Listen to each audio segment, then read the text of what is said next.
introduce to Geoff Graves. So Geoff Graves will be discussing and shedding some light on topic of how standardization will drive growth in drone delivery market. So Geoff Graves is representing Valqari LLC.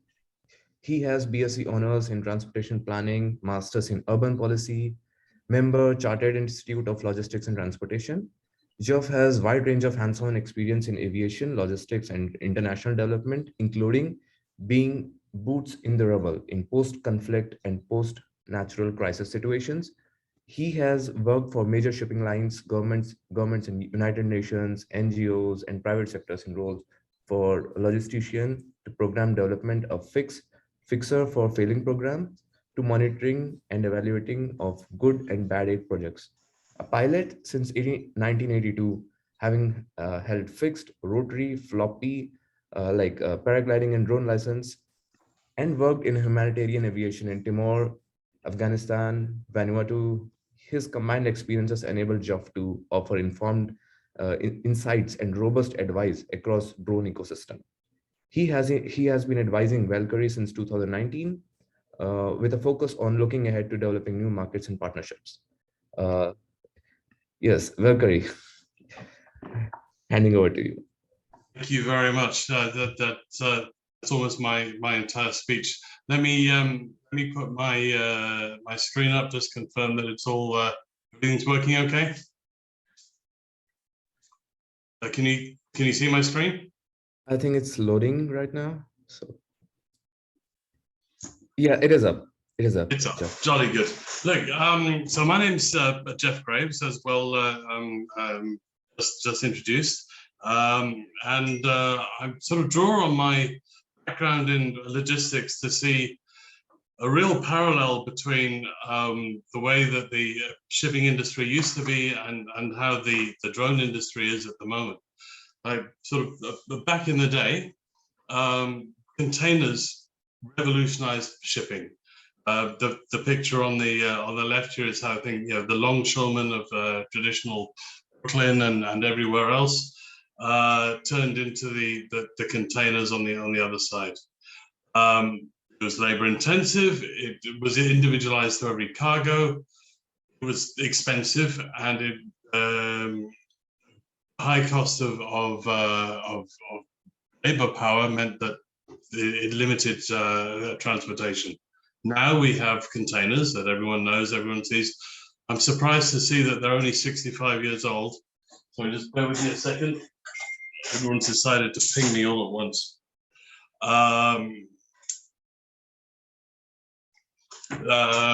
And the advantages, of course, that we have lower costs. The globalization has increased. My question really for everybody out there is, where is the drone industry on that trajectory? We have all of these people that, well, all of these and more who are doing deliveries.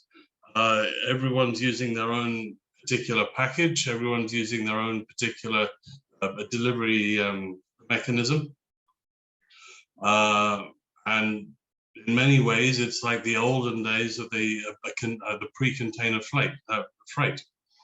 So if we look at where we're going in drone deliveries, and I'd like to propose that we head more towards the transformation of the shipping industry that was enabled by Malcolm McLean 65 years ago.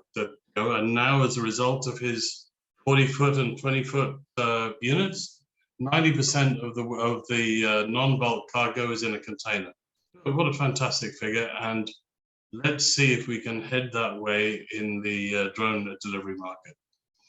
So the next my big picture is that standardization will drive expansion of drones into the expansion of drone deliveries into the market.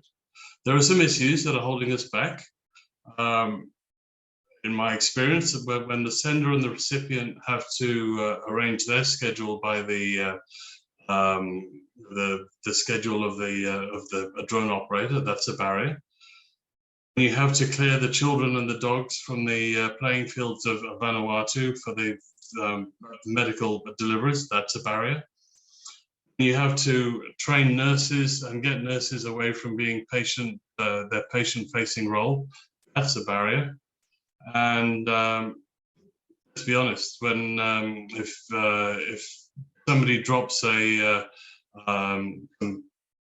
my particular weakness is chocolate cake in front of me from a winged drone or anybody else, and there's nobody looking, it's going to get lost. So let's look at the what standardization will need to look like. It's got to be safe.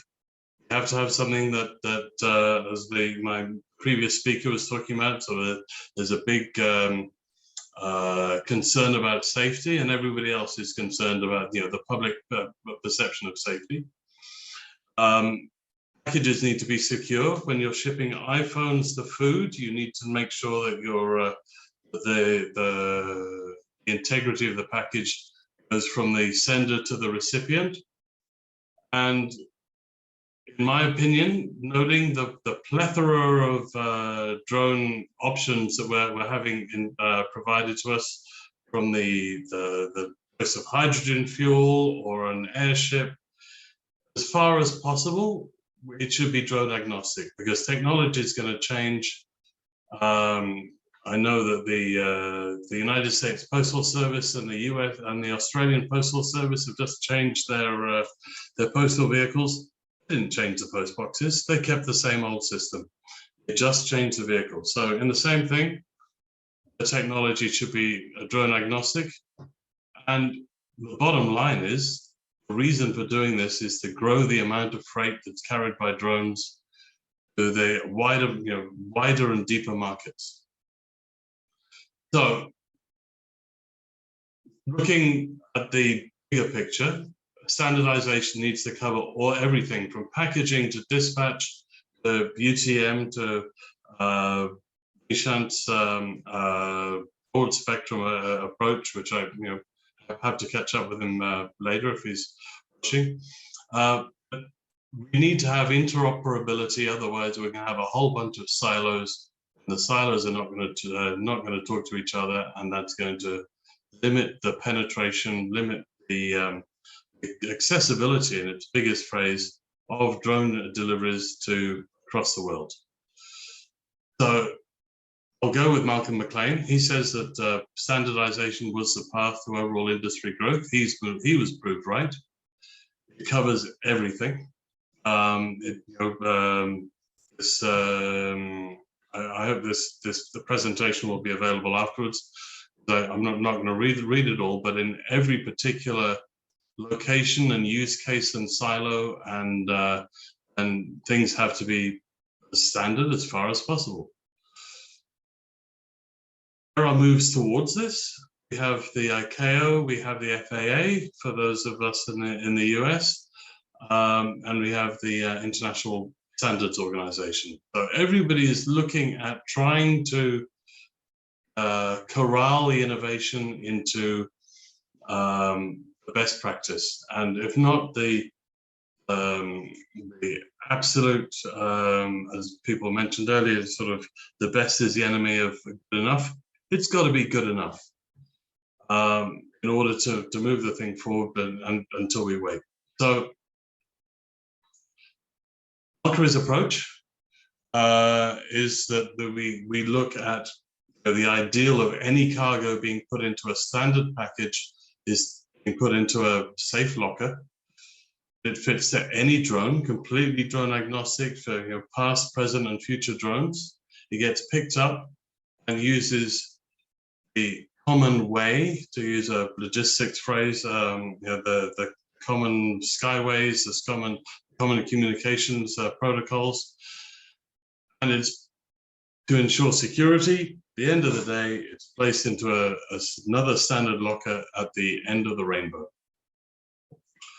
Our interface, and there is a video coming of this particular one. Actually, we have 4 or 5 versions in various stages of delivery. This one, I'm not sure if you're seeing my arrow, but the 2-meter locker and the single user station are on the market now.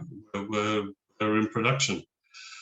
The technology will expand to things with the drone size is driven by the package size, which is in turn determines the width of the undercarriage. If we've got to put it on a 20-foot container, we can put it on a 20-foot container. That's no problem. And conversely, for looking for a small hospital-based or a residential community, we have the patent for a window-mounted station. So you can put it on your first floor unit. You can put it on the 40th floor and get your pizza delivered straight from the shop. And of course, we need to be able to connect to to be interoperable with every other operator in the operating sphere, from UTM to e-commerce, to click and collect. All of that has to be completely friction-free. So what we have, we can show we can do what we say we can do, right? And I will get to the videos in a wee bit. This is, I think I might have accidentally clicked on a live link. Here we go. So bear with me for 1 minute of our video.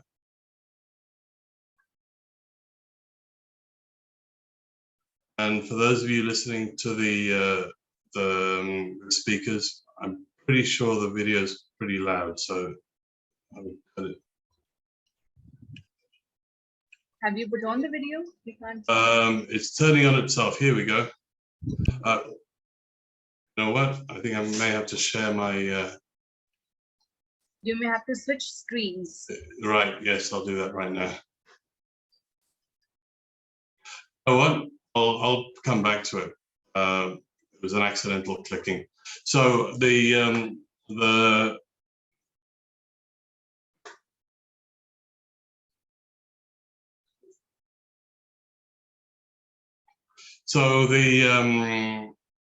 are we? We have a fairly robust portfolio of patents that cover. It's got to get to the figure 40% of the global population, and to be honest, we picked the people that are most likely to be able to pay for it. It's licensable. One thing about interoperability and standards is that if you keep it to yourself, then you're going to end up like a Betamax. It's going to be not usable and not as widespread as you want. We want to be used. We want our technology, our vision to be shared by every vertical and every global market. And that's my lot. Let me close out of this one and show the video in action, if I may.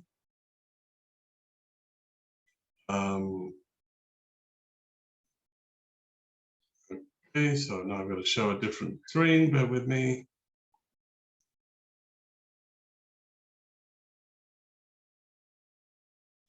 Here we go.